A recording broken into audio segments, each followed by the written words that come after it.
ಪರಿಶುದ್ಧವಾದ ನಾಮಕ್ಕೆ ಸ್ತೋತ್ರವಾಗಲಿ. ದೇವನನ್ನಿದ್ದ ಹಾಗೆ ಇವತ್ತಿರುವ ಹಾಗೆ ನಿತ್ಯ ನಿರಂತರ ನಡೆಯಾಗಿದ್ದಾನೆ. ಆಮೆನ್. ಹಲ್ಲೆಲೂಯಾ. ಚೆನ್ನಾಗಿದ್ದೀರಾ? ಸಂತೋಷವಾಗಿದ್ದೀರಾ? ಆರೋಗ್ಯವಾಗಿದ್ದೀರಾ? ಕರ್ತನಲ್ಲಿ ಯಾವಾಗಲೂ ಹೆಂಗಿರ್ಬೇಕಂತೆ? ಸಂತೋಷವುಳ್ಳವರಾಗಿ ಇರಬೇಕು. ಹಲ್ಲೆಲೂಯಾ. ಏನಿದೆಯೋ ಇಲ್ವೋ ಕರ್ತನಲ್ಲಿ ಹೆಂಗಿರ್ಬೇಕು? ಸಂತೋಷವುಳ್ಳವರಾಗಿರ್ಬೇಕು. ಹಲ್ಲೆಲೂಯಾ. ಅದ ಕಾರಣ ಈ ದಿನಕ್ಕೆ ಬೇಕಾಗಿರುವಂತಹ ವಾಕ್ಯವನ್ನು ನಾವು ಧ್ಯಾನ ಮಾಡಿಕೊಳ್ಳೋಣ. ಕೀರ್ತನೆ 37ನೇ ಕೀರ್ತನೆ 5ನೇ ವಚನವನ್ನ ಒಬ್ರು ಓದಿಕೊಳ್ಳೋಣ. ಕೀರ್ತನೆಗಳು 37ನೇ ಅಧ್ಯಾಯ 5ನೇ ವಚನವನ್ನ ನಾವು ಓದಿಕೊಳ್ಳೋಣ.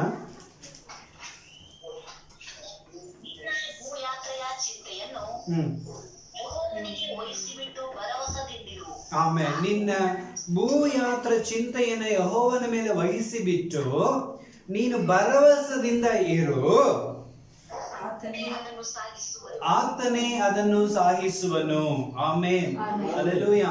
ಈ ಭೂಯಾತ್ರೆ ಚಿಂತೆಯನ್ನು ಆತನಿಗೆ ವಹಿಸಿ ಬಿಡು, ಆತನಿಗೆ ಒಪ್ಪಿಸಿ ಬಿಡು, ಆತನ ಮೇಲೆ ಹಾಕಿ ಬಿಡು. ಆತನ ಮೇಲೆ ಹಾಕಿ ನೀನು ನಿರೀಕ್ಷೆ ಉಳ್ಳವನಾಗಿರು. ಆಮೇಲೆ ನಂಬಿಕೆ ಉಳ್ಳವನಾಗಿರು. ಆತನೇ ಎಲ್ಲವನ್ನ ಏನ್ ಮಾಡ್ತಾನೆ? ನೋಡಿಕೊಳ್ಳುವಂತವನಾಗಿದ್ದಾನೆ, ಸಾಯಿಸಿ ನಡೆಸುವಂತವನಾಗಿದ್ದಾನೆ, ಯಶಸ್ವಿಯನ್ನು ಕೊಡುವಂತ ದೇವನಾಗಿದ್ದಾನೆ. ಹಲ್ಲೆಲೂಯಾ. ಸೊ ಈ ಭೂ ಯಾತ್ರೆ ವಾಕ್ಯ ಎಷ್ಟು ಚೆನ್ನಾಗಿ ಮಾತಾಡ್ತಾರೆ ನೋಡ್ರಿ. ಈ ಭೂ ಯಾತ್ರೆ ನಾವು ಪ್ರಯಾಣ ಮಾಡ್ಲಿಕ್ಕೆ ಈ ಲೋಕಕ್ಕೆ ಬಂದಿದ್ದೇವೆ, ಈ ಭೂಮಿಗೆ ಬಂದಿದ್ದೇವೆ. ಹಲ್ಲೆಲೂಯಾ. ಈ ಭೂಮಿಯಲ್ಲಿ ಯಾತ್ರೆ ಅಂದ್ರೆ ಪ್ರಯಾಣ ಮಾಡ್ತಾ ಇದ್ದೇವೆ. ಈ ಭೂ ಯಾತ್ರೆಯಲ್ಲಿ ಚಿಂತೆಗಳು ಬರುತ್ತಲ್ಲ, ಆ ಭೂಯಾತ್ರೆ ಚಿಂತೆಯನ್ನು ಯೆಹೋವನಿಗೆ ವಹಿಸಿ ಬಿಡು. ಹಲ್ಲೆಲೂಯಾ. ತರಿಸಿದವನು ಅವನೇ ಅಂದ ಮೇಲೆ ನಡೆಸುವವನು ಅವನೇ ಆಗಿರ್ತಾನೆ, ಕರ್ಕೊಳ್ಳುವವನು ಅವನೇ ಆಗಿರ್ತಾನೆ. ಅಂದಮೇಲೆ ಇದೊಂದು ಯಾತ್ರೆ, ಇದೊಂದು ಪ್ರಯಾಣ. ಆಮೇಲೆ ಹಲ್ಲೆಲೂಯಾ. ಈ ಭೂ ಯಾತ್ರೆ ಚಿಂತೆಯನ್ನ ಏನ್ ಮಾಡು? ನೀನು ಆತನಿಗೆ ವಹಿಸಿ ಬಿಡು. ಹಲ್ಲೆಲೂಯಾ. ಅನೇಕರು ಏನ್ ಮಾಡೋದು? ನಂದು, ನನಗೆ, ನಾನೇ ಅಂತ ಹೇಳಿ ಎಲ್ಲ ಹಿಡಿದುಕೊಂಡು ಅಡ್ಡಾಡ್ತೀವಲ್ಲ, ಅದಕ್ಕೆ ನಾವು ಮುಂದೆ ಹೋಗ್ಲಿಕ್ಕೆ ಆಗ್ತಾನೆ ಇಲ್ಲ. ಆಮೇನ್. ಹಲ್ಲೆಲೂಯಾ. ಗಾಡಿ ಅನ್ನೋದು ಯಾವಾಗಲೂ ಸರ್ವಿಸ್ ಆಗಿ ರೆಡಿ ಆಗಿದ್ರೆ ಸರಳವಾಗಿ ಹೋಗ್ತಾ ಇರತ್ತೆ. ಹಲ್ಲೆಲೂಯಾ. ನಮಗೆ ಡ್ರೈವಿಂಗು ಸರಿಯಾಗಿ ಬರೋಂಗಿಲ್ಲ, ಗಾಡಿ ಬಗ್ಗೆ ಸರಿಯಾಗಿ ನಾಲೆಜು ಇಲ್ಲ, ಆದ್ರೆ ಗಾಡಿ ಮಾತ್ರ ಓಡ್ಬೇಕಂತ ಇಷ್ಟಪಡ್ತೀವಿ. ಅರ್ಥ ಆಯ್ತಲ್ಲ ನಾನು ಹೇಳೋದು? ಗಾಡಿ ಹೆಂಗಿದೆ, ಒಳಗೆ ಎಲ್ಲಿ ಪೆಟ್ರೋಲ್ ಹೋಗುತ್ತೆ, ಎಲ್ಲಿ ಇಂಜಿನ್ ಹಾಕತ್ತೆ, ಎಲ್ಲಿ ಆಯಿಲ್ ಹಾಕ್ತೀವಿ, ಏನೇನು ಎಲ್ಲಿ ಇದೆ ಏನೂ ಗೊತ್ತಿಲ್ಲ ನಮಗೆ. ಹಲ್ಲೆಲೂಯಾ. ಸೊ ಗಾಡಿ ಬಗ್ಗೆ ನಮಗೆ ನಾಲೆಜೇ ಇಲ್ಲ. ಆದ್ರೆ ನಾವು ಏನ್ ಮಾಡ್ತೀವಿ? ಈ ಗಾಡಿ ಓಡಿಸ್ಬೇಕಂತೀವಿ. ಅದಕ್ಕೆ ಚಲೋ ಡ್ರೈವರ್ ಮೆಕ್ಯಾನಿಕ್ ಅನ್ನ ಕರ್ಕೊಂಡು ಬಂದು ರೆಡಿ ಮಾಡಿಸಿದ್ರೆ ಗಾಡಿ ಏನಾಗುತ್ತೆ? ಮುಂದೆ ಹೋಗುತ್ತೆ. ನಾವು ಡ್ರೈವರ್ ಮೆಕ್ಯಾನಿಕ್ ಬಿಡ್ತೀವಿ, ನಾವೇ ಒದ್ದಾಡ್ತಾ ಇರ್ತೀವಿ. ಅಯ್ಯೋ ಸ್ಟಾರ್ಟ್ ಆಗ್ತಾ ಇಲ್ಲ, ಅಯ್ಯೋ ಮುಂದಕ್ಕೆ ಹೋಗ್ತಾ ಇಲ್ಲ, ಅಯ್ಯೋ ಒದ್ದಾಗ್ತಾ ಇಲ್ಲ. ಹಲ್ಲೆಲೂಯಾ. ಹಲ್ಲೆಲೂಯಾ. ಸೊ ನಮ್ಮ ದೇವರು ಮೆಕ್ಯಾನಿಕ್ ಆಗಿದ್ದಾನೆ, ನಮ್ಮ ದೇವರು ಡ್ರೈವರ್ ಆಗಿದ್ದಾನೆ. ಅವನ ಕೈನಲ್ಲಿ ಗಾಡಿನ ಕೊಟ್ರೆ ಆರಾಮಾಗಿ ನಮ್ಮನ್ನ ಏನ್ ಮಾಡ್ತಾನೆ? ಕರ್ಕೊಂಡು ಅಡ್ಡಾಡಿಸ್ತಾನೆ. ಆಮೇನ್. ಹಲ್ಲೆಲೂಯಾ. ಸೊ ನಾವು ಅವನನ್ನು ಬಿಟ್ಟು ಅಡ್ಡಾಡಲಿಕ್ಕೆ ಟ್ರೈ ಮಾಡ್ತೀವಲ್ಲ, ಅದಕ್ಕೆ ನಮ್ಮ ಗಾಡಿ ಮುಂದಕ್ಕೆ ಹೋಗ್ಬಿಡ ಬೇಗ ಖರಾಬ್ ಆಗುತ್ತೆ. ಆಮೇನ್. ಹಲ್ಲೆಲೂಯಾ. ಅರ್ಥ ಆಯ್ತಲ್ಲ? ಸೊ ಅದಕ್ಕೆ ವಾಕ್ಯ ಹೇಳ್ತದೆ, ಈ ಭೂಯಾತ್ರೆ ಚಿಂತೆಯನ್ನು ಯೆಹೋವನಿಗೆ ವಹಿಸಿ ಬಿಟ್ರೆ ನೀನು ಹೆಂಗಿರು? ಭರವಸೆ ಉಳ್ಳವನಾಗಿರು, ನಂಬಿಕೆ ಉಳ್ಳವನಾಗಿರು. ಅಂದ್ರೆ ದೇವರು ಏನ್ ಮಾಡ್ತಾನಂತೆ? ನಿಮ್ಮ ಎಲ್ಲಾ ಕಾರ್ಯಗಳನ್ನು ಸಫಲಗೊಳಿಸಲಿಕ್ಕೆ ಆತನ ಶಕ್ತನಾಗಿದ್ದಾನೆ. ಆಮೇನ್. ಹಲ್ಲೆಲೂಯಾ. ಸೊ ಈ ಭೂಯಾತ್ರೆ ಚಿಂತೆಯನ್ನ ನಾವೇನ್ ಮಾಡ್ಬೇಕು? ಮರಿಬೇಕು. ಹಲ್ಲೆಲೂಯಾ. ಜೀವನ ಎಷ್ಟು ಮಟ್ಟಿಗೆ ಬಾಳ್ತೀವಿ? 60 ವರ್ಷ, 50 ವರ್ಷ, 40 ವರ್ಷ? ಯಾಕಂದ್ರೆ ಕಡಿಮೆ ಆಗ್ತಾನೆ ಇದೆ. ಅದ್ರಲ್ಲಿ ಒಂದು ಕಾಲದಲ್ಲಿ 100 ವರ್ಷ ಬದಬೇಕಂತ ಇಷ್ಟಪಟ್ರು. ಈಗ ಹೋಗ್ತಾ ಹೋಗ್ತಾ ಮನುಷ್ಯನ ಆಯುಸ್ 80 ಬಂತು, ಈಗ 60 ಬಂದ್ಬಿಟ್ಟಿದೆ. ಇನ್ನು ಎಷ್ಟು ವರ್ಷ ಬದುಕ್ತಾನಂತ ಗೊತ್ತಿಲ್ಲ. ಇರುವ ಕಾಲಗಳು ಸ್ವಲ್ಪ ಕಾಲ ಬದುಕ್ತೀವಿ ನಾವು. ಆಮೇಲೆ ಆ ಸ್ವಲ್ಪ ಕಾಲದಲ್ಲಿ ನಾವು ಒಳ್ಳೆಯವರಾಗಿ 4 ಮಂದಿನ ಹಂಚ್ಕೊಂಡು ದೇವರನ್ನ ಧ್ಯಾನ ಮಾಡಿಕೊಂಡು ಹೋಗಿ ದೇವರ ಪಾದ ಸೇರ್ಬೇಕು. ಆಮೆನ್. ಹಲ್ಲೆಲೂಯಾ. ಅದಕ್ಕೆ ದೇವರು ವಾಕ್ಯ ಹೇಳ್ತಾ ಇದೆ, ಈ ಭೂಯಾತ್ರೆ ಚಿಂತೆಯನ್ನು ಯೆಹೋವನಿಗೆ ವಹಿಸಿ ಬಿಡು, ನೀನು ಭರವಸೆ ಉಳ್ಳವನಾಗಿರು, ಆತನು ನಿನಗೆ ಎಲ್ಲವನ್ನು ಏನ್ ಮಾಡ್ತಾನೆ? ಸಫಲಗೊಳಿಸಲಿಕ್ಕೆ ಆತನ ಶಕ್ತನಾಗಿದ್ದಾನೆ. ಆಮೆನ್. ಹಲ್ಲೆಲೂಯಾ. ವಾಕ್ಯ ಓದ್ತಾ ಇದೆ, ಓದಿಕೊಳ್ಳೋಣ. ಯೆಹೋಶುವನು 1ನೇ ಅಧ್ಯಾಯ 9ನೇ ವಚನ. ಯೆಹೋಶುವ 1ನೇ ಅಧ್ಯಾಯ 9ನೇ ವಚನ.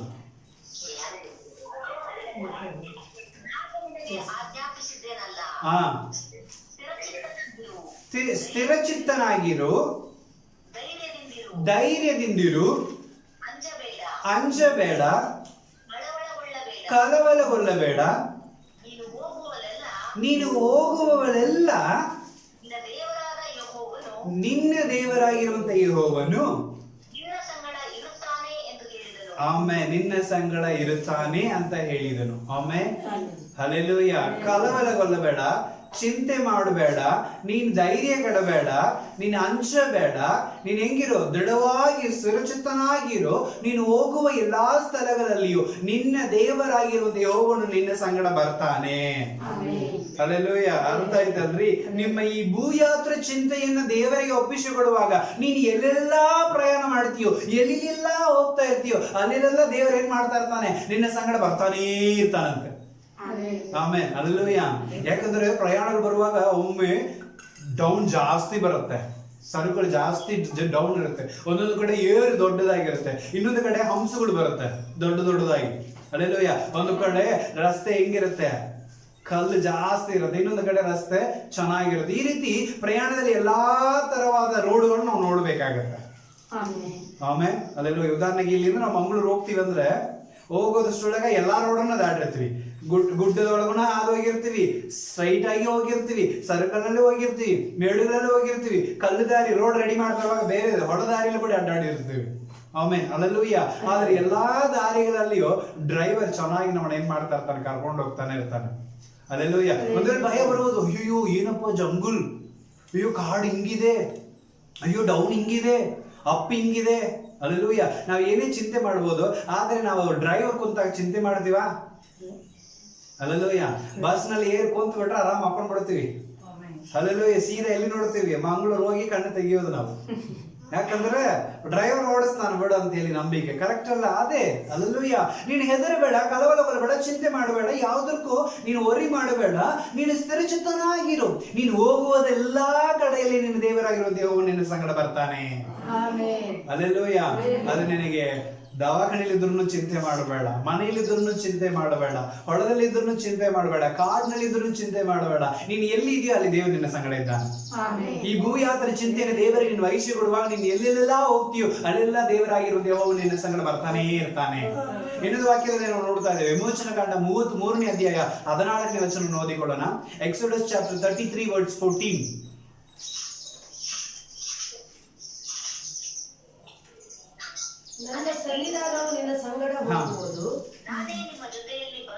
ನಾನೇ ನಿಮ್ಮ ಜೊತೆಯಲ್ಲಿ ಬಂದು ನಿಮಗೆ ವಿಶ್ರಾಂತಿಯನ್ನು ಉಂಟು ಮಾಡುವೆನು ಅಂದನು. ಆಮೇಲೆ ನಾನೇ ನಿಮ್ಮ ಜೊತೆಯಲ್ಲಿ ಬಂದು ನಿನಗೆ ವಿಶ್ರಾಂತಿಯನ್ನು ಉಂಟು ಮಾಡುತ್ತೇನೆ. ಯಾವಾಗ ನೀ ಭೂಯಾತ್ರೆ ಚಿಂತೆಯನ್ನು ದೇವರಿಗೆ ಒಪ್ಪಿಸಿಕೊಡುವಾಗ ದೇವರು ಹೇಳ್ತಾ ಇದ್ದಾನೆ, ನಾನೇ ನಿನ್ನ ಸಂಗಡ ನಿನ್ನ ಜೊತೆಯಲ್ಲಿ ಬಂದು ನಿನಗೆ ವಿಶ್ರಾಂತಿ ಕೊಡ್ತೀನಿ. Hallelujah. My presence shall go with you ಅಂತ ಹೇಳ್ತಾ ಇದ್ದಾನೆ. ಹಲ್ಲೆಲೂಯಾ. ನನ್ನ ಪ್ರಸನ್ನತೆ ನಿನ್ನ ಮುಂದೆನೇ ಇದ್ದು ಕಾಯ್ತಾ ಇರುತ್ತೆ. ಹಲ್ಲೆಲೂಯಾ. ಸೊ ದೇವರು ಯಾವಾಗಲೂ ನಮ್ಮ ಸಂಗಡ ಬರ್ತಾ ಇದ್ದಾನೆ, ಜೊತೆಯಲ್ಲಿ ಬರ್ತಾ ಇದ್ದಾನೆ. ಯಾವಾಗ ಅಂದ್ರೆ ಈ ಭೂಯಾತ್ರೆ ಚಿಂತೆಯನ್ನು ದೇವರಿಗೆ ನಾನು ವಹಿಸಿ ಬಿಡುವಾಗ ದೇವರು ಏನ್ ಮಾಡ್ತಾ ಇದ್ದಾನ್ರಿ?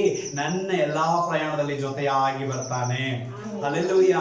ಎಂತೆಂತ ಪ್ರಯಾಣದಲ್ಲಿ ಬರ್ತಾನೆ? ವಾಕ್ಯ ಓದಿಕೊಳ್ಳೋಣ. ಯೆಶಾಯ 43ನೇ ಅಧ್ಯಾಯ 2ನೇ ವಚನ. ಯೆಶಾಯ 43 ವರ್ಸ್ 2. ಯೆಶಾಯ 43ನೇ ಅಧ್ಯಾಯ 2ನೇ ವಚನ. ನೀನು ಜಲರಾಶಿಯನ್ನು ಹಾದು ಹೋಗುವಾಗ ನಾನು ನಿನ್ನ ಸಂಗಡ ಇರುವೆನು. ನದಿಗಳನ್ನು ದಾಟುವಾಗ ಅವು ನಿನ್ನನ್ನು ಮುಳುಗಿಸವು. ಬೆಂಕಿಯಲ್ಲಿ ಉರಿಯಲ್ಲಿ ನಡೆಯುವಾಗಲೂ ನೀನೇನಾಗದೇ ಇರುವಿ, ಸುಟ್ಟು ಹೋಗದೇ ಇರುವಿ. ಆಮೇಲೆ ಹಲ್ಲೆಲೂಯಾ. ಯಾಕಂದ್ರೆ ನಾನೇ ನಿನ್ನ ಸಂಗಡ ಬರ್ತಾ ಇದ್ದೀನಿ. ಹಲ್ಲೆಲೂಯಾ. ನದಿಗಳನ್ನ ದಾಟುವಾಗಲೂ, ನೀರಿನ ಮೇಲೆ ನಡೆಯುವಾಗಲೂ, ಬೆಂಕಿ ಮೇಲೆ ನಡೆಯುವಾಗಲೂ ನಿನಗೆ ಏನು ಆಗೋದಿಲ್ಲ. ಯಾಕಂದ್ರೆ ನಿನ್ನ ಸಂಗಡ ನಾನಿದ್ದೀನಿ. ಆಮೇಲೆ ಅದ್ರಲ್ಲಿ ನಾವು ಅನ್ಕೊಂಡಿದ್ದೆ ಪೇತ್ರನು, ಅಯ್ಯೋ ನೀರ್ ಮೇಲೆ ನಡೆದ್ನಲ್ವೇ ಪೇತ್ರ. ಹಲ್ಲೆಲೂಯಾ. ಆದ್ರೆ ಅವನ್ ದೇವರನ್ನ ಜೊತೆಯಾಗಿ ಇಟ್ಕೊಂಡು ನೋಡ್ತಾ ಹೋಗ್ತಾ ಇದ್ರೆ ಅವನ್ ನೀರಿನ ಮೇಲೆನೆ ನಡೀತಾ. ಹಲ್ಲೆಲೂಯಾ. ಯಾವಾಗ ಅಯ್ಯೋ ದೇವರನ್ನ ಬಿಟ್ಟು ನೀರೊಳಗೆ ಮುಳುಗಲಿಕ್ಕೆ ಶುರುವಾದ. ಆಮೇಲೆ ಆ ಕೆಂಪು ಸಮುದ್ರ ದಾರಿ ಬಿಡ್ತಾ ಇಲ್ವಾ? ಯೋಧ ನದಿ ಏನಾಯ್ತು? ಗೋಡೆ ತರ ನಿಂತಾ ಇಲ್ವಾ? ಹಲ್ಲೆಲೂಯ. ಸೊ ಡ್ಯಾನಿಯಲ್ ಆ ಒಂದು ಸಿಂಹದ ಗೆವಿ ಒಳಗೆ ಸುಮ್ಮನೆ ಪ್ರಾರ್ಥನೆ ಮಾಡೋದು ಕುಂತಿದ್ದ ಅಲ್ವಾ? ಶಾದ್ರಕ್, ಮೇಷಕ್, ಅಬೇದ್ನೆಗೋನು ಆ ಬೆಂಕಿ ಜ್ವಾಲೆ ಒಳಗೆ ಹಾಕುವಾಗಲೂ ಅವ್ರು ಸುಟ್ಟು ಹೋಗದೆ, ಅವ್ರ ಕೂದಲು ಸಹ ಸುಟ್ಟು ಹೋಗದೆ ಅವ್ರು ಹೆಂಗಿದ್ರು, ಹೇಗೆ ಹಾಕಿದ್ರು ಹಾಗೇ ನಿಂತಿದ್ರು. ಇದೆಲ್ಲದಕ್ಕೆ ಕಾರಣ ಏನಂದ್ರೆ ಅವರು ಈ ಭೂಯಾತ್ರೆ ಚಿಂತಿನ ದೇವರಿಗೆ ವಹಿಸಿಬಿಟ್ಟು ನಿರ್ಚಿಂತಕರಾಗಿದ್ದರು, ನಿರ್ಭಯವುಳ್ಳವರಾಗಿದ್ದರು. ಆದ ಕಾರಣ ಅವರು ಧೈರ್ಯವಾಗಿ ಎಲ್ಲಾ ಕಾರ್ಯದಲ್ಲಿ ಯಶಸ್ವಿನ ಹೊಂದಿಕೊಂಡರು. Amen, hallelujah. ಸೊ ಈ ಭೂಯಾತ್ರೆ ಚಿಂತೆಯನ್ನು ನಾವು ದೇವರಿಗೆ ವಹಿಸುವಾಗ, ಆತನಿಗೆ ಒಪ್ಪಿಸಿಕೊಡುವಾಗ ನಿಜವಾಗಲೂ ನಮ್ಮ ಎಲ್ಲಾ ಕಾರ್ಯದಲ್ಲಿ ದೇವರ ಜೊತೆಯಾಗಿ ಬರ್ತಾನೆ. ಹಲ್ಲೆಲೂಯಾ. ನಾವ್ ಅನ್ಕೊಂಡಿರ್ತೀವಿ, ಅಯ್ಯೋ ನಾ ಅಡ್ಡಾಡ್ತಾ ಇದ್ದೀನಿ ಅಂತ. ಅದಲ್ಲ, ನೀ ಅಡ್ಡಾಡೋದ ಅವಶ್ಯಕತೆ ಇಲ್ಲ. ಹಲ್ಲೆಲೂಯಾ. ನಿನ್ನನ್ನು ಹೊತ್ತುಕೊಂಡು ಅಡ್ಡಾಡ್ಲಿಕ್ಕೆ ಆತನು ಬರ್ತಾ ಇದ್ದಾನೆ. ಹಲ್ಲೆಲೂಯಾ. ಅದಕ್ಕೆ ದಾವೀದನು ಹೇಳ್ತಾ ಇದ್ದಾನೆ, ಯೆಹೋವನೇ ನೀನು ನನ್ನ ಕುರುಬನು, ನಾನು ಕೊರತೆ ಪಡೆಯನು. ಹಲ್ಲೆಲೂಯಾ. ನೀ ನನ್ನ ಕುರುಬನು, ನಾನೇನ್ ಮಾಡೋಂಗಿಲ್ಲ, ಕೊರತೆ ಪಡೋದೇ ಇಲ್ಲ. ಹಲ್ಲೆಲೂಯಾ. ಮರಣದ ಕಣಿವೆಯಲ್ಲಿ ನಡೆಯುವಾಗಲೂ ನಿನ್ನ ಕೋಲು, ನಿನ್ನ ದೊಣ್ಣೆ ನನ್ನನ್ನು ಸಂತೈಸಿ ನಡೆಸುತ್ತೆ. ಹಲ್ಲೆಲೂಯಾ. ಸೊ ನಾನು ನಿರ್ಭಯವುಳ್ಳವನಾಗಿರ್ತೇನೆ. ಆಮೇಲೆ ಅದರಲ್ಲೂ ಈ ಭೂಯಾತ್ರೆ ಚಿಂತನೆ ಏನ್ ಮಾಡ್ಬೇಕ್ರಿ? ದೇವರಿಗೆ ವಹಿಸಿ ಬಿಡ್ಬೇಕು. ನೀರಿನ ಮೇಲೆ ನಡೆಯುವಾಗಲೂ ದೇವ ನನ್ನ ಸಂಗಡ ಇರ್ತಾನೆ. ನದಿಗಳನ್ನು ದಾಟುವಾಗಲೂ ನಾನು ಮುಳುಗಿ ಹೋಗೋದಿಲ್ಲ. ಬೆಂಕಿಯಲ್ಲಿ ಹಾಕಿದ್ರು ನಾನು ಸುಟ್ಟು ಹೋಗೋದೇ ಇಲ್ಲ. ಯಾಕಂದ್ರೆ ನನ್ನ ಸಂಗಡ ದೇವರು ಬರ್ತಾ ಇದ್ದಾನೆ. Hallelujah, hallelujah. ಸಾಧಕ ವಾಕ್ಯವನ್ನು ಓದಿಕೊಳ್ಳೋಣ. ಯೆರೆಮೀಯ ಚಾಪ್ಟರ್ 29. ಯೆರೆಮೀಯ 29ನೇ ಅಧ್ಯಾಯ 11ನೇ ವಚನ.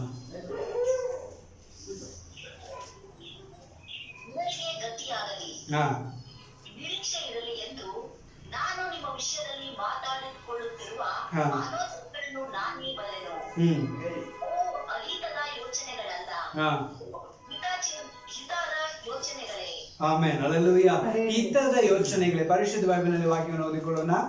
ನಾನು ನಿಮ್ಮನ್ನು ಕುರಿತು ಮಾಡುವ ಆಲೋಚನೆಗಳನ್ನು ಬಲ್ಲೆನೆಂದು ಕರ್ತನು ಅನ್ನುತ್ತಾನೆ. ನಾನು ನಿಮ್ಮನ್ನು ಕುರಿತು ಮಾಡುವಂತ ಆಲೋಚನೆಗಳನ್ನು ನೀವು ಬಲ್ಲೆನೆಂಬುದಾಗಿ ಯೆಹೋವನು ಅನ್ನುತ್ತಾ ಇದ್ದಾನೆ. ಅವು ಕೇಡಿಗಲ್ಲ, ಅವು ಕೇಡಿಗೆ ಅಲ್ಲ, ಸಮಾಧಾನಕ್ಕಿರುವಂತ ಆಲೋಚನೆಗಳು ಎಂಬುದಾಗಿ. Hallelujah. I know the thoughts that I think towards you.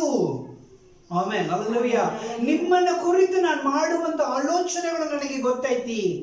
ಇನ್ನು ತಮಿಳಲ್ಲಿ ನೋಡೋದಾದ್ರೆ, நீங்கள் எதிர்பார்த்திருக்கும் முடிவை உங்களுக்கு கொடுக்கும்படிக்கு.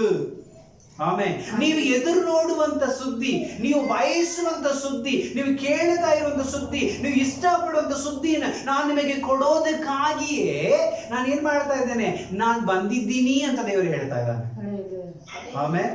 ಅದು ಕೆಟ್ಟದಕ್ಕಾಗಿ ಅಲ್ಲ, ಅದು ನಿಮ್ಮ ಒಳ್ಳೆಯದಕ್ಕಾಗಿಯೇ. ಹಲ್ಲೆಲೂಯಾ. ಅದು ಕೆಟ್ಟದಕ್ಕಾಗಿ ಅಲ್ಲ, ಒಳ್ಳೇದು ನಮ್ಮ ಹಿತಕ್ಕಾಗಿಯೇ ದೇವರು ಮಾಡುವಂತವನಾಗಿದ್ದಾನೆ. ಹಲ್ಲೆಲೂಯಾ. ದೇವರು ಏನೇ ಮಾಡಿದ್ರು ನಾನು ಒಳ್ಳೇದಕ್ಕೆ ಮಾಡ್ತಾನೆ. ಇದನ್ನ ಯಾರು ನಂಬುತ್ತಾನೋ ಅವ್ನು ಗೆದ್ದ. ಆಮೇಲೆ ಅರ್ಥ ಆಯ್ತಲ್ಲ ನಾನು ಹೇಳೋದು? ದೇವರು ನನಗೆ ಏನ್ ಮಾಡ್ತಾನೋ ಅದು ನನ್ನ ಒಳ್ಳೇದಕ್ಕೆ ಅಂತ ಯಾವನು ಧೈರ್ಯವಾಗಿ ಇರ್ತಾನೋ ಅವನು ಎಲ್ಲವನ್ನು ಗೆದ್ದುಕೊಳ್ಳುತ್ತಾನೆ. ಹಲ್ಲೆಲೂಯಾ. ಆದ್ರೆ ಅದನ್ನ ಬಿಟ್ಟು ಯಾರಾದ್ರೂ ಒಬ್ಬನು ನನಗ್ ಮಾತ್ರ ಯಾಕೆ ಹಿಂಗ್ ಬಂತಂತ ಹೇಳ್ತಾನಲ್ಲ, ಅವನ್ ಸತ್ತ. ಆಮೇಲೆ ಹಲ್ಲೆಲೂಯಾ. ಅರ್ಥ ಆಯ್ತಲ್ಲ? ಸೊ ಏನೇ ಬಂದ್ರು ನನಗೆ ಏನ್ ಬಂದ್ರು ಚಿಂತೆ ಇಲ್ಲ, ದೇವರು ನನಗಾಗಿ ಮಾಡ್ತಾ ಇದ್ದಾನೆ ಅಂತ ಧೈರ್ಯ ಇರ್ಬೇಕು. ಆ ಧೈರ್ಯ, ಆ ನಂಬಿಕೆ ನಮ್ಮನ್ನ ಬೇರೆ ಹಂತಕ್ಕೆ ಕರ್ಕೊಂಡು ಹೋಗುತ್ತೆ. ಹಲ್ಲೆಲೂಯಾ. ಅರ್ಥ ಆಯ್ತಲ್ಲ? ಯಾಕಂದ್ರೆ ಈ ಲೋಕದ ಮಾತಿಗೆ ನಾವು ಕಿವಿಗೊಡಲೇಬಾರದು. ಅದು ನಮಗೆ ಮಾತಾಡುವಾಗ ನಮ್ಮ ಹುಚ್ಚರು ಅಂತ ತಿಳ್ಕೊಂಡು ಅವ್ರು ಮಾತಾಡ್ತಾರೆ. ನಾವು ಎಂತ ಬುದ್ಧಿವಂತರು, ದೇವರು ನಮ್ಮನ್ನು ಇಂಟಾನಂತ ದೇವರಿಗೆ ಗೊತ್ತದು. ಯಾಕಂದ್ರೆ ನಮ್ಮನ್ನ ಕುರಿತು ದೇವರು ಆಲೋಚನೆ ಮಾಡುವಂತವನಾಗಿದ್ದಾನೆ. ಹಲ್ಲೆಲೂಯಾ. ನಮ್ಮನ್ನ ಕುರಿತು ನಮ್ಮ ವಿಷಯಗಳಲ್ಲಿ ದೇವರು ಆಲೋಚನೆ ಮಾಡ್ತಾ ಇದ್ದಾನಂದ ಮೇಲೆ ನಾವು ಯಾವುದಕ್ಕೂ ಏನ್ ಮಾಡೋದ ಅವಶ್ಯಕತೆ ಇಲ್ಲ, ಚಿಂತೆ ಮಾಡೋದ ಅವಶ್ಯಕತೆ ಇಲ್ಲ. 1 ಪೇತ್ರ 5:7 ಹೇಳ್ತಾ ಇದ್ದಾನೆ, ನಿಮ್ಮ ಎಲ್ಲಾ ಚಿಂತೆ ಭಾರಗಳನ್ನು ಏನ್ ಮಾಡ್ರಿ, ನೀವು ನನ್ನ ಮೇಲೆ ಹಾಕ್ರಿ, ನಾನು ನಿಮಗೋಸ್ಕರ ಚಿಂತಿಸ್ತೇನೆ ಅಂತ ಹೇಳ್ತಾ ಇದ್ದಾನೆ. ಅಂದಮೇಲೆ ಏನ್ರಿ ಬೇಕು ನಮಗೆ? ಈ ಭೂಯಾತ್ರೆ ಚಿಂತೆಯನ್ನು ಯಾರು ಮಾಡ್ಬೇಕು? ಒಪ್ಪಿಸ್ಬೇಕು ದೇವರಿಗೆ. ಹಲ್ಲೆಲೂಯಾ. ನಾವು ನಿರ್ಭಯವುಳ್ಳವರಾಗಿ ದೇವರು ನಮಗೆ ಮಾಡುವ ಒಳ್ಳೆ ಫಲಗಳನ್ನು ಹೊಂದಿಕೊಳ್ಳುವವರಾಗಿರೋಣ. ಹಲ್ಲೆಲೂಯಾ. ಯಾಕಂದ್ರೆ ಕಾಲೇಬ, ಯೋಶುವ ಅವರು ಯಾವಾಗ ಏನ್ ಮಾಡಿದ್ರು? ಯಾವುದಕ್ಕೂ ರೆಡಿಯಾಗಿ ನಿಂತುಕೊಂಡು ದೇವರು ನಮಗಾಗಿ ಎಲ್ಲವನ್ನು ಮಾಡ್ಲಿಕ್ಕೆ ಶಕ್ತನ ಅಂತ ಹೇಳಿದ್ರು. ಹಾಗಾಗಿ ದೇವರು ಅವರಿಬ್ಬರನ್ನ ಮಾತ್ರ ವಾಗ್ದಾನ ಮಾಡಿದ ದೇಶಕ್ಕೆ ಕರ್ಕೊಂಡೋದ್ರು. ಆಮೇಲೆ ಹಾಳು ಜೇನು ಹರಿಯುವ ಕಾನಾನ್ ದೇಶವನ್ನು ನೋಡಿದ್ರು ಅವರಿಬ್ರು. ಅವ್ರು ಒಳಗೆ ಹೋದ್ರು, ಅವ್ರ ಮೂಲಕವಾಗಿ ದೊಡ್ಡ ಕಾರ್ಯಗಳನ್ನ ದೇವರು ಮಾಡಿದ್ರು. ಕರೆಕ್ಟಾ? ಆಮೇಲೆ ಕಾರಣ ಏನಂದ್ರೆ ಅವ್ರು ಈ ಭೂಯಾತ್ರೆ ಚಿಂತೆಯನ್ನು ದೇವರಿಗೆ ಒಪ್ಪಿಸಿ ಕೊಟ್ರು. ದೇವರು ನನ್ನ ಸಂಗಡ ಅದಾನ. ಅಲ್ಲೂಯ್ಯ. ದಾವೀದನು ಕೂಡ ಗೋಡಿ ಹತ್ರ ಮುಂದೆ ಹೋಗಿ ನಿಂತಿರುವಾಗ ಆ ಭಯವಿಲ್ಲದೆ ನಿಂತಿರಲಿ ಕಾರಣ ಏನಂದ್ರೆ ಎಂತೆಂತೋ ಸಿಂಹ ಕರಡಿ ತೋಳಗಳೆಲ್ಲ ನಾನು ಏನ್ ಮಾಡಿದ್ದೀನಿ ಕಳೆದಾಗ್ಲಿಕ್ಕೆ ದೇವರು ಬಳ್ಳ ಕೊಟ್ಟಾನಂದ ಮೇಲೆ ಅಲ್ಪ ಪೆಲಿಸ್ಟಿಯನ್ ನಿನ್ನ ನಾನು ಏನು ಮಾಡ್ಲಿಕ್ಕೆ ಆಗೋದಿಲ್ವಾ ಅಂತ ಹೇಳಿ ದೇವರ ನಾಮವನ್ನು ಎತ್ತುಕೊಂಡು ಅವ್ನು ಮುಂದೆ ಹೋದ. ಆಯುಧಗಳನ್ನ ಹಾಕಿಕೊಂಡು ಹೋಗ್ಲಿಲ್ಲ ಅವನು. ಅಲ್ಲೂಯ್ಯ. ಯಾಕಂದ್ರೆ ಈ ಭೂಯಾತ್ರೆ ಚಿಂತೆ ಯಾರ್ದು? ಯೆಹೋವನದು. ಆದ ಕಾರಣ ಯೆಹೋವನ ಮೇಲೆ ಭಾರ ಹಾಕಿ ಮುಂದೆ ಹೋದ. ನಾ ಸತ್ರು ಸಾಯ್ತೀನಿ ದೇವರಿಗಾಗಿ, ಒಂದು ಈ ಪೆಲಿಸ್ನ ಕೊಲ್ಲಬೇಕು, ಇಲ್ಲ ನಾನಿರ್ಬೇಕು ಅಂತೇಳಿ ದೇವರ ನಾಮವನ್ನು ಮುಂದಿಟ್ಕೊಂಡು ಹೋದ. ಆದ ಕಾರಣ ಗೆದ್ದು ವಾಪಸ್ ಬಂದ, ರಾಜನಾದ. ಆಮೇಲೆ ಹಲ್ಲೆಲೂಯಾ. ಸೊ ದೇವರು ನಮ್ಮನ್ನ ರಾಜರಾಗಿ ಮಾಡ್ಬೇಕು ಅಂತ ಇಷ್ಟಪಡ್ತಾ ಇದ್ದಾರೆ. ನಾವೇ ಹೆಂಗಿರ್ತೀವಿ? ಎಲ್ಲಿರ್ಬೇಕು ಅಲ್ಲೇ ಇರ್ಬೇಕಂತ ಇಷ್ಟಪಡ್ತೀವಿ. ಆದ್ರೆ ದೇವರು ಅಯ್ಯೋ ನೀನು ಅಲ್ಲಿರೋದು ಇಷ್ಟ ಇಲ್ಲ, ನಿನ್ನ ನನ್ನ ರಾಜನ ತರ ನೋಡ್ಕೋಬೇಕಂತ ನೋಡ್ತಾ ಇದ್ದೀನಿ. ಅದೇ ದೇವರೇ ಅಷ್ಟ. ಹಲ್ಲೆಲೂಯಾ. ಅದು ನಮ್ಮ ಅಹಿತಕ್ಕಾಗಿಲ್ಲ, ಹಿತಕ್ಕಾಗಿ ದೇವರು ಕಷ್ಟ ಕೊಡ್ತಾರೆ. ಕಷ್ಟಗಳು ಬರೋದು ಎದಕ್ಕಾಗಿ ಅಂದ್ರೆ ನಮ್ಮ ಹಿತಕ್ಕಾಗಿ. ಏನೇ ಬಂದ್ರು ನನ್ನ ಹಿತಕ್ಕಾಗಿ ದೇವರು ಮಾಡ್ತಾನೆ. ನನ್ನನ್ನು ಕುರಿತು ಎಲ್ಲವನ್ನೂ ಆಲೋಚನೆ ಮಾಡಿದ್ದಾನೆ. ಆಮೇನ್. ಹಲ್ಲೆಲೂಯಾ. ಅರ್ಥ ಆಯ್ತಲ್ಲ? ಸೊ ದೇವರು ನನ್ನ ಸಂಗಡ ಬರ್ತಾನೆ ಇದ್ದಾನೆ, ಅದನ್ನ ಮರಿಬೇಡ್ರಿ ಎಂದಿಗೂ. ಎಲ್ಲ ಇಕ್ಕಟ್ಟಿನಲ್ಲಿಯೂ ಎಲ್ಲಾ ಕಷ್ಟದಲ್ಲಿಯೂ ನಿನ್ನನ್ನು ಮರೆತರು ದೇವರು ನಿನ್ನನ್ನು ಮರೆಯೋದಿಲ್ಲ. ಅದ್ರಲ್ಲಿ ನಿನ್ನ ಸಂಗಡ ಏನ್ ಮಾಡಿದಾನ್ರಿ? ದೇವರಿದ್ದಾನೆ. ಆಮೇನ್. ಹಲ್ಲೆಲೂಯಾ. ಸೊ ದೇವರು ಏನೇ ಮಾಡಿದ್ರು ನನ್ನ ಒಳ್ಳೇದಕ್ಕೆ, ನನ್ನ ಹಿತಕ್ಕಾಗಿ. ಹಲ್ಲೆಲೂಯಾ. ಅರ್ಥ ಆಯ್ತಲ್ಲ? ಇದನ್ನ ನಂಬಿದವನು ನಿಜವಾಗ್ಲೂ ಜೀವಿತದಲ್ಲಿ ಏನ್ ಮಾಡ್ತಾನ್ರಿ? ಗೆದ್ದಿದ್ದಾನೆ. ಆಮೇನ್. ಹಲ್ಲೆಲೂಯಾ. ಯೆಶಾಯ 41ನೇ ಅಧ್ಯಾಯ 10ನೇ ವಚನ ಓದಿಕೊಳ್ಳೋಣ. ಇದು ನಮ್ಮ ಸಭೆಗೆ ದೇವರು ಕೊಟ್ಟಿರುವಂತ ವಾಗ್ದಾನ ವಚನ. ಅದು ಯೆಶಾಯ 41:10. ನೀನಂತೂ ಹೆದರಬೇಡ, ನಾನೇ ನಿನ್ನೊಂದಿಗಿದ್ದೇನೆ, ದಿಗ್ಭ್ರಮೆಗೊಳ್ಳದಿರು, ನಾನೇ ನಿನ್ನ ದೇವರು, ನಾನು ನಿನ್ನನ್ನು ಬಲಪಡಿಸಿ ನಿನಗೆ ಸಹಾಯ ಮಾಡುತ್ತೇನೆ, ನೀತಿಯ ಬಲಗೈಯಿಂದ ನಿನ್ನ ಮೇಲಕ್ಕೆ ಎತ್ತುತ್ತೇನೆ. ಆಮೇನ್. ಅದರಲ್ಲಿ ದಿಗ್ಭ್ರಮೆಗೊಳ್ಳದಿರು, ಹೆದರಬೇಡ, ನಾನೇ ನಿನ್ನೊಂದಿಗಿದ್ದೇನೆ. ನೀನು ನದಿಗಳನ್ನು ದಾಟುವಾಗಲೂ ನಾನೇ ನಿನ್ನೊಂದಿಗಿದ್ದೇನೆ, ಬೆಂಕಿಯನ್ನು ದಾಟುವಾಗಲೂ ನಾನೇ ನಿನ್ನೊಂದಿಗಿದ್ದೇನೆ. ಹಲ್ಲೆಲೂಯಾ. ಬೆಟ್ಟಗಳನ್ನು ದಾಟುವಾಗಲೂ ನಾನೇ ನಿನ್ನೊಂದಿಗಿದ್ದೇನೆ, ಬರಭೂಮಿಯಲ್ಲಿದ್ದಾಗಲೂ ನಾನೇ ನಿನ್ನೊಂದಿಗಿದ್ದೇನೆ, ಅರಣ್ಯದಲ್ಲಿದ್ದಾಗ ನಾನೇ ನಿನ್ನೊಂದಿಗಿದ್ದೇನೆ, ಸಮಭೂಮಿಯಲ್ಲಿದ್ದರೂ ನಾನೇ ನಿನ್ನೊಂದಿಗಿದ್ದೇನೆ, ಊರು ಒಳಗಿದ್ದರೂ ನಾನೇ ನಿನ್ನೊಂದಿಗಿದ್ದೇನೆ. ನೀನು ಯಾವುದಕ್ಕೆ ಹೆದರಬೇಡ, ದಿಗ್ಭ್ರಮೆಗೊಳ್ಳದಿರು, ನಾನು ನಿನ್ನ ದೇವರಾಗಿದ್ದೇನೆ. ನಾನು ನಿನಗೆ ಸಹಾಯ ಕೊಡುತ್ತೇನೆ, ನನ್ನ ನೀತಿಯ ಬಲಕೈಯಿಂದ ನನ್ನ ಮೇಲೆ ಕೆತ್ತುತ್ತೇನೆ. ಹಲ್ಲೆಲೂಯಾ.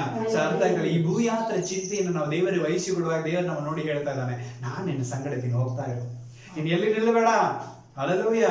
ನಿನ್ನ ರೆಡಿ ಮಾಡಿ ಕಳಿಸ್ತಾ ಇರ್ತೇನೆ. ಪೆಟ್ರೋಲ್ ಹಾಕೋದು, ಆಯಿಲ್ ಮಾಡೋದು, ಸರಿಯಾಗಿ ಮಾಡೋದು, ಪಂಚರ್ ತಿಕ್ಸೋದು ಎಲ್ಲದೂ ದೇವರ ಕೆಲಸ. ಹೋಗ್ತಾ ಇರೋದು ಅಷ್ಟೇ ನಮ್ಮ ಕೆಲಸ. ಆಮೇಲೆ ಯಾವುದಕ್ಕೂ ಏನ್ ಮಾಡಬಾರ್ದು, ನಾವು ಚಿಂತೆ ಮಾಡಬಾರ್ದು. ಯಾಕಂದ್ರೆ ಈ ಗಾಡಿ ನಡೆಸ್ತಾ ಇರುವಂತದ್ದು ದೇವರಾಗಿದ್ದಾನೆ. ಹಲ್ಲೆಲೂಯಾ.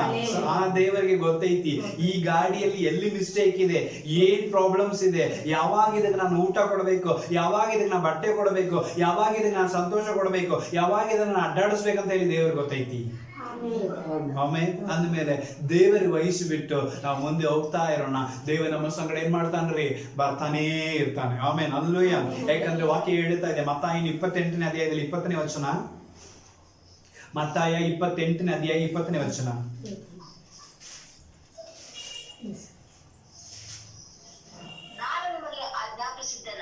ನಾನು ನಿಮಗೆ ಆಜ್ಞಾಪಿಸಿದೆಯಲ್ಲ,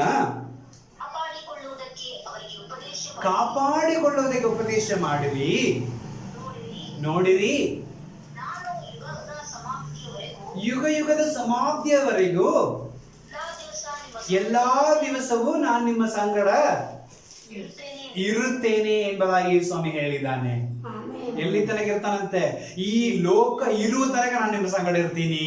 ನೀ ಸತ್ತು ಮಣ್ಣಿಗೆ ಹೋದ್ರೆ ನಾನು ನಿನ್ನ ಸಂಗಡ ಇರ್ತೀನಿ. ನೀನು ಅಲ್ಲಿಂದ ಪರಲೋಕ ಏರಿ ಬರೋ ತನಕ ನಾನು ನಿನ್ನ ಸಂಗಡ ಇರ್ತೀನಿ. ಯುಗದ ಸಮಾಪ್ತಿಯವರೆಗೆ ನಾನು ಎಲ್ಲಾ ದಿವಸದಲ್ಲಿಯೂ ನಾನು ನಿನ್ನ ಸಂಗಡ ಇರ್ತೀನಿ. ಆಮೇಲೆ ಹಲ್ಲೆಲೂಯಾ. ನಾನು ನಿನಗೆ ಹೇಳಿದನ್ನ ಮಾತ್ರ ನೀನು ಕೇಳ್ಕೊಂಡು ಉಪದೇಶ ಮಾಡ್ಕೊಂಡು ನಡೀತಾ ಇರು, ಮುಂದೆ ಹೋಗ್ತಾ ಇರು. ಯಾಕಂದ್ರೆ ಈ ಜಗತ್ತು ಅಂತ್ಯವಾಗುವವರೆಗೆ ನಾನೇ ನಿನ್ನ ಸಂಗಡ ಇರ್ತೇನೆ. ಆಮೇಲೆ ಹಲ್ಲೆಲೂಯಾ. ಸೊ ಯೇಸು ಸ್ವಾಮಿ ನಮಗಾಗಿ ಹೇಳಿದ ಮಾತು. ಇದು ಆತನು ಪರಲೋಕ ಏರಿ ಹೋಗುವಾಗ ನೋಡಿ ಹೇಳಿದ ಮಾತು. ಹಲ್ಲೆಲೂಯಾ. ಯುಗದ ಸಮಾಪ್ತಿಯವರೆಗೂ ಎಲ್ಲಾ ದಿವಸದಲ್ಲಿಯೂ ನಾನು ನಿಮ್ಮ ಸಂಗಡ ಇರ್ತೇನೆ. ಆಮೇಲೆ ಆದ ಕಾರಣ ಈ ಭೂಯಾತ್ರೆ ಚಿಂತೆಯನ್ನ ಯೆಹೋವನಿಗೆ ವಹಿಸಿಬಿಟ್ಟು, ದೇವರಿಗೆ ವಹಿಸಿಬಿಟ್ಟು, ಯೇಸುವಿಗೆ ವಹಿಸಿಬಿಟ್ಟು ನಾವು ಹಿಂಗಿರ್ಬೇಕು, ನಿರೀಕ್ಷೆ ಉಳ್ಳವರಾಗಿ ಮುಂದೆ ಹೋಗ್ತಾ ಇರಬೇಕು. ಅಂದ್ರೆ ದೇವರು ನಮ್ಮ ಸಂಗಡ ಬರುವಂತ ದೇವರಾಗಿದ್ದಾನೆ. ಆಮೇಲೆ ಅದೆಲ್ಲೋ ಏನದು ವಾಕ್ಯ ಓದಿಕೊಳ್ಳೋಣ. ಆದಿಕಾಂಡ 28ನೇ ಅಧ್ಯಾಯ 15ನೇ ವಚನ. ಆದಿಕಾಂಡ 28:15.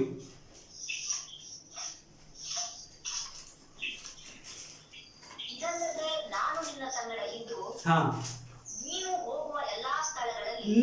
ಹೋಗುವ ಎಲ್ಲಾ ಸ್ಥಳಗಳಲ್ಲಿಯೂ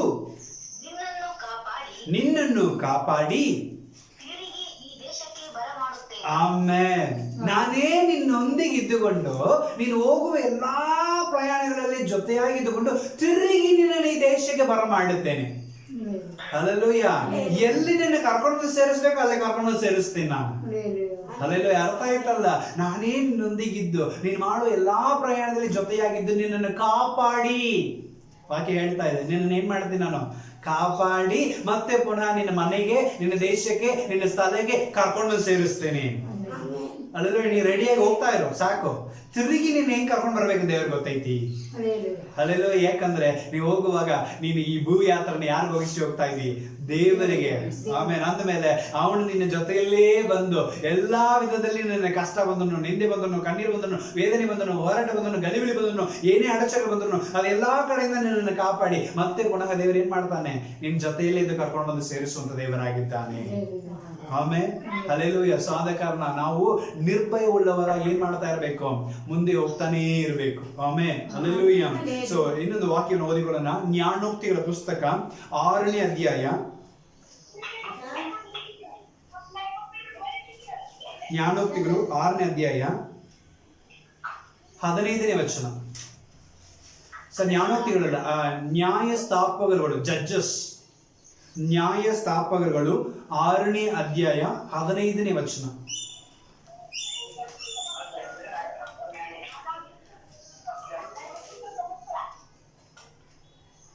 ಅದಕ್ಕವನು ಆತನಿಗೆ 15 ಅದಕ್ಕವನು ಆತನಿಗೆ ನನ್ನ ಕರ್ತನೇ ನಾನು ಇಸ್ರಾಯೇಲನ್ನು ಹೇಗೆ ರಕ್ಷಿಸಲಿ? ಮನಸ್ಸೆಯಲ್ಲಿ ನನ್ನ ಕುಟುಂಬವು ಬಡತನ, ಮನುಷ್ಯಲ್ಲಿ ನನ್ನ ಕುಟುಂಬವು ತುಂಬಾ ಚಿಕ್ಕದು, ನನ್ನ ತಂದೆಯ ಮನೆಯಲ್ಲಿ ನಾನು ಅಲ್ಪನು, ನನ್ನ ತಂದೆಯ ಮನೆಯಲ್ಲಿ ನಾನು ತುಂಬಾ ಅಲ್ಪನು ಅಂದನು. ಆದರೆ ಕರ್ತನು ಅವನಿಗೆ ನಾನು ನಿನ್ನ ಸಂಗಡ ಖಂಡಿತವಾಗಿ ಇರುವುದರಿಂದ ನೀನು ಮಿದ್ಯಾನರನ್ನು ಒಬ್ಬ ಮನುಷ್ಯನೆಂಬಂತೆ ಅವನು ಹೊಡೆದ ಬಿಡಿಸ್ಬಿಡ್ತಿ. ಆಮೇಲೆ ಅಲ್ಲೆಲ್ಲ ಈ ಕಿದ್ಯೋನ್ ಮಾತಾಡ್ತಾ ಇದ್ದಾನೆ, ಸ್ವಾಮಿ ನಾನು ಈ ಜಗತ್ನಲ್ಲಿ ಒಂದು ಮೂಳೆಯಲ್ಲಿ ಚಿಕ್ಕ ಕುಟುಂಬ, ನಮ್ಮ ಎಷ್ಟು ಚಿಕ್ಕ ಗೋತ್ರ, ಚಿಕ್ಕ ಕುಲ, ಅದರಲ್ಲಿ ಚಿಕ್ಕ ಬಡತನ ಮನೆ ನಂದು. ಆ ಬಡತನ ಮನೆಯಲ್ಲಿ ನಾನು ತುಂಬಾ ಬಡವನು, ಚಿಕ್ಕವನು. ಹಲ್ಲೆಲೂಯಾ. ನಾನೇ ಕೊನೆ. ಆದ್ರೆ ನಾನು ಹೋಗಿ ಹೇಗೆ? ಅದಕ್ಕೆ ದೇವರು ಹೇಳ್ತಾ ಇದ್ದಾನೆ, ಖಂಡಿತವಾಗಿಯೂ ನಾನು ನಿನ್ನ ಸಂಗಡ ಬರುವುದರಿಂದ ನೀನು ಅವರನ್ನು ಏನ್ ಮಾಡಿದ ಜಯಿಸುತ್ತಿ. ಆಮೇಲೆ ಕಿದ್ಯೋನ್ ಸಂಗಡ ಇದ್ದಂತ ದೇವರು ಇವತ್ತು ನಮ್ಮ ಸಂಗಡನು ಇದ್ದಾನೆ. ಹಲ್ಲೆಲೂಯಾ. ಅವನು ನೋಡ್ರಿ, ಅವನು ಅಯ್ಯಯ್ಯೋ ನನ್ನಿಂದ ಆಗತ್ತೋ, ನಾನು ಇಷ್ಟೆಲ್ಲ ಚಿಕ್ಕವನು. ದೇವರು ಹೇಳ್ತಾ ಇದ್ದಾನೆ, ನೀನು ಚಿಕ್ಕವನಾಗಿರೋ, ನೀನು ನಡೆಸುವಂತ ದೇವರು ನಾನು ದೊಡ್ಡವನು. ಹಲ್ಲೆಲೂಯಾ. ನಾನು ನಿನ್ನ ಸಂಗಡ ಖಂಡಿತವಾಗಿ ಇರ್ತೀನಿ ಅಂತ ಹೇಳ್ತಾ ಇದ್ದಾನೆ. ನಾನು ನಿನ್ನ ಸಂಗಡ ಖಂಡಿತವಾಗಿ ಇರುವ ಕಾರಣದಿಂದ ನೀನು ಅಷ್ಟು ದೊಡ್ಡ ಸೈನ್ಯವನ್ನು ಒಂದು ಮನುಷ್ಯನ ಹೊಡಿತೀಯಲ್ಲ ಆ ಪ್ರಕಾರ ಹೊಡೆದು ಬಿಡ್ತೀಯ ಅಂತ ಹೇಳ್ತಾ ಇದ್ದಾನೆ ದೇವರು. ಆಮೇಲೆ ಯಾಕಂದ್ರೆ ಎಲ್ಲಾ ಚಿಂತೆ ಭಾರಗಳನ್ನ, ಈ ಭೂಯಾತ್ರೆ ಚಿಂತೆ ಭಾರಗಳನ್ನ ಯೆಹೋವನಿಗೆ ವಹಿಸುವಾಗ ದೇವರು ನನ್ನ ಸಂಗಡ ಖಂಡಿತವಾಗಿ ಕಡ್ಡಾಯವಾಗಿ ಬರುವಂತ ದೇವರಾಗಿದ್ದಾನೆ. ಆಮೇಲೆ ಹಲ್ಲೆಲೂಯಾ. ಸಾದ ಕಾರಣ ಕೊನೆಯದಾಗಿ ಪೌಲನು ಒಂದು ಮಾತು ಹೇಳ್ತಾ ಇದ್ದಾನೆ, ಫಿಲಿಪಿಯರ್ 4ನೇ ಅಧ್ಯಾಯ 13ನೇ ವಚನದಲ್ಲಿ, ನನ್ನಲ್ಲಿ ಇರುವಂತ ಕ್ರಿಸ್ತನಿಂದ ಎಲ್ಲವನ್ನೂ ಮಾಡ್ಲಿಕ್ಕೆ ನಾನು ಶಕ್ತನಾಗಿದ್ದೇನೆ. ಆಮೇಲೆ ಸೊ ನನ್ನಲ್ಲಿ ಯಾರಿದ್ದಾನೆ? ಕ್ರಿಸ್ತನಿದ್ದಾನೆ. ನನ್ನ ಸಂಗಡ ಯಾರಿದ್ದಾನೆ? ಕ್ರಿಸ್ತನಿದ್ದಾನೆ. ನನ್ನೊಂದಿಗೆ ಯಾರಿದ್ದಾರೆ? ದೇವರಿದ್ದಾನೆ. ಆದ ಕಾರಣ ನಾನು ಎಲ್ಲವನ್ನು ಮಾಡ್ಲಿಕ್ಕೆ ಶಕ್ತನಾಗಿದ್ದೇನೆ. ನಾನು ಮನುಷ್ಯನಾಗಿ ಹೋದರೆ ನನ್ನಿಂದ ಏನು ಮಾಡೋಕ್ಕಾಗೋದಿಲ್ಲ. ಅದಕ್ಕೆ ವಾಕ್ಯ ಲೂಕನ 18ನೇ ಅಧ್ಯಾಯದಲ್ಲಿ 27ನೇ ವಚನದಲ್ಲಿ ನಾವು ನೋಡ್ತಾ ಇದ್ದೇವೆ, ಮನುಷ್ಯರಿಗೆ ಅಸಾಧ್ಯವಾದದ್ದು ದೇವರಿಗೆ ಸಾಧ್ಯ. ಆಮೇಲೆ ಅಲ್ಲೆಲ್ಲೂ ಅರ್ಥ ಆಯ್ತಲ್ಲ, ನಾನು ಮನುಷ್ಯನಾಗಿ ಹೋಗಿದ್ರೆ ಅದು ಅಸಾಧ್ಯ, ಆದ್ರೆ ದೇವರನ್ನ ಕರ್ಕೊಂಡು ಹೋದ್ರೆ ಎಲ್ಲವೂ ನನಗೆ ಸಾಧ್ಯ. ಹಲ್ಲೆಲೂಯಾ. ಸಾದ ಕಾರಣ ನನ್ನ ಸಂಗಡ ದೇವರು ಬರುವುದಾದ್ರೆ ಎಲ್ಲವನ್ನು ಮಾಡ್ಲಿಕ್ಕೆ ಆತನ ಹೆಂಗಿರ್ತಾನ್ರಿ, ಶಕ್ತನಾಗಿದ್ದಾನೆ. ಸೊ ಈ ಒಂದು ವಿಷಯಗಳನ್ನ ನಾವು ಮಾಡ್ಬೇಕಂದ್ರೆ ಒಂದೇ ಒಂದು ನಾವು ಮಾಡ್ಬೇಕು, ವಾಕ್ಯ ಓದಿಕೊಳ್ಳೋಣ. ಸೊ ದೇವರ ಸಮ್ಮುಖದಲ್ಲಿ ಎಬ್ರಿಯರು ಬರೆದಂತ ಪತ್ರಿಕೆ 12ನೇ ಅಧ್ಯಾಯ 5ನೇ ವಚನವನ್ನು ಓದಿಕೊಳ್ಳೋಣ.